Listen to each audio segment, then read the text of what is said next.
I wish to ask something. You and I... So we're going to hear him out in a second. I just want to finish talking about the fog gates. It's this mystery staring us right in the face, and it's this new threshold each time that we don't know what's on the other side of it. We've already mastered the world on our side of the fog gate. We know it's there. We can anticipate those dangers. We've essentially made it into a new place of safety, a new home, but there's always that next part of the world out there. And so each time we hit a fog gate, we don't know what's on the other side, especially for a beginning player. We don't know if a boss is on the other side or just an empty room. There's no way of knowing. And so there's that hit of mystery every time we encounter a fog gate. Like, do I want to take that risk, or do I want to spend more time mastering the area that I'm in and staying where it's safe? Great constant drama with those fog gates. They're really, really cool. But we're going to go ahead and advance along the plot by talking to Oscar. He's going to give us his birthright. Failed in my mission, but perhaps you can keep the torch lit. There is an old saying in my family: "Thou who art undead art chosen, and thine exodus from the undead asylum maketh pilgrimage to the land of ancient lords. When thou ringest the bell of awakening, the fate of the undead thou shalt know." Well, now you know, and I can die with hope in my heart. Oh, one more thing. Here, take this. An Estus flask, an undead favorite. So Oscar Vestora has just given us supernatural help in the Estus flask. We'll talk a little bit more about it in just a second, but that's the third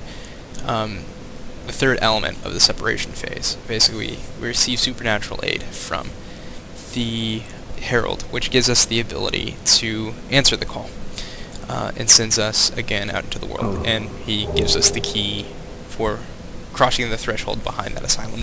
That's a big door. I hate to harm you after death. And thank you. So Oscar Vestora dies here. It's not unusual for the Herald to die after imparting the news.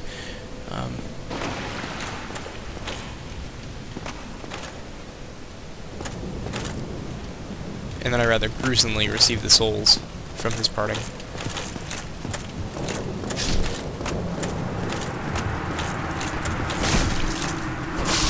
Excellent. So, we've received that supernatural help in the Estus flask, which is pretty much an item out of myth. It restores itself and fills itself again every time we hit a bonfire, and it's a ever-filling flask that restores our vitality whenever we drink of it. It's pretty damn mythical.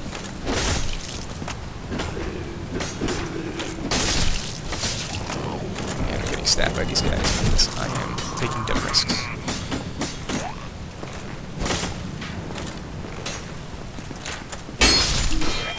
Okay.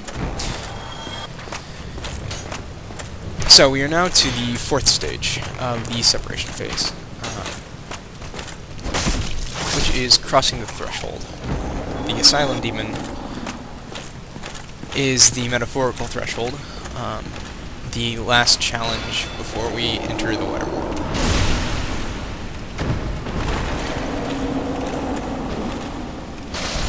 Okay. And the game gives us another fog gate. So this is a great example, actually. We have no idea what's on the other side. We know we're high up. We're not walking back into the Asylum Demon, probably. But we have no idea what's on the other side of this. It's a complete risk. Great moment of tension as we cross through, and what is this? Oh, we are right above him, and we are actually forced to go engage with him. If we remain there, he actually takes his hammer and destroys the balcony, injuring us in the process. It's really pretty unpleasant.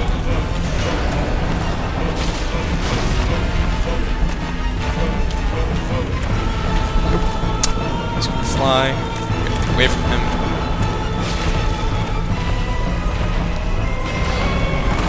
The design of this thing is just great. Look at it. It's just ugly, horrible creature.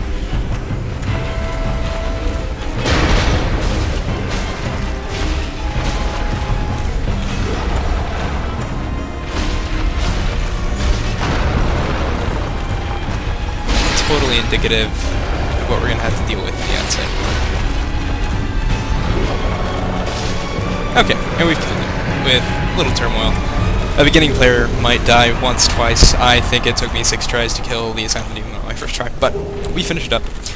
We got the final key, and that's going to be our metaphorical threshold, and then of course we have this literal threshold as our character struggles to open the door.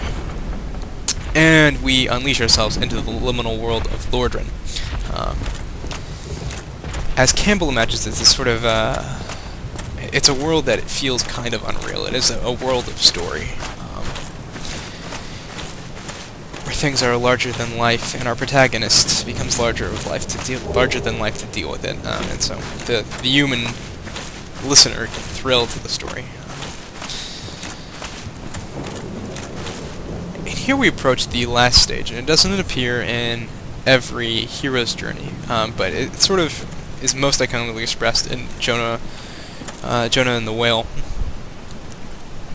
Our transition into the liminal world is accomplished via a large beast, and the whale is the traditional vehicle of it that shows up in a lot of myths, because it has sort of that womb-like implication of being reborn into the liminal world. It indicates a sort of new birth and a new beginning, the hero becoming something new. But Dark Souls is not a story about being reborn. It is a story about death. Let me just look at his dead face. And so instead we have a massive crow, which is entirely appropriate to Lordran. I actually kind of love it. So as we approach here, we complete the journey into the dangerous, risk-filled liminal space of Lordran. In the ancient legends, it is stated, carried along in the talons of a massive crow. one day an undead shall be chosen. There he is.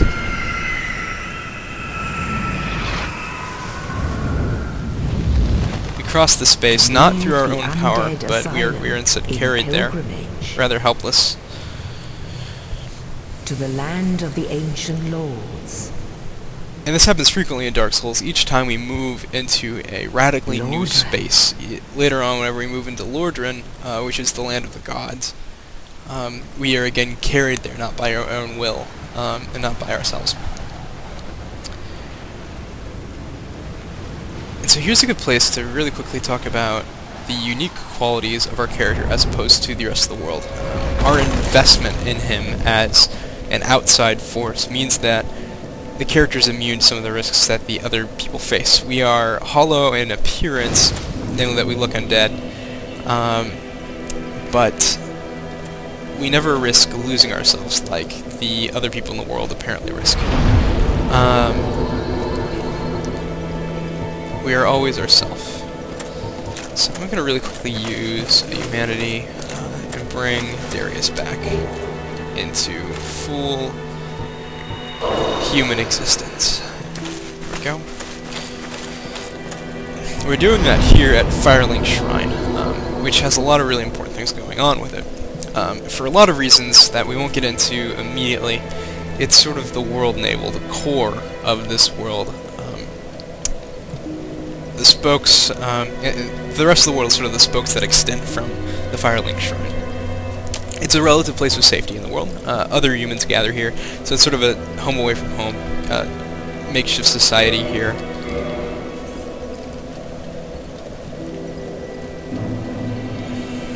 There we are. And we're back to normal. It's also one of the only places in the world where music plays. And it's the only one that's attached not to some sort of powerful being, but just to a location, heightening the importance of the Firelink Shrine. These melancholy violins are like the only sense of safety that we get, and it's a really, really powerful way to keep us bringing you back here and think of this place as sort of like a home. And so I think we'll actually stop there for this run. We've closed out the separation phase, and we're moving into the initiation, which plays out over a couple different boss fights. We'll head up there to fight the Taurus Demon and the Bell Gargoyle next to ring the first Bell of Awakening, as we have inherited the birthright of Oscar Ristora. We are going to go ahead and follow his instructions. Well, I hope you've been enjoying the theory, that it's hopefully revealing some elements of Dark Souls that you've not thought about before, and hope you'll join me next time. Thanks very much.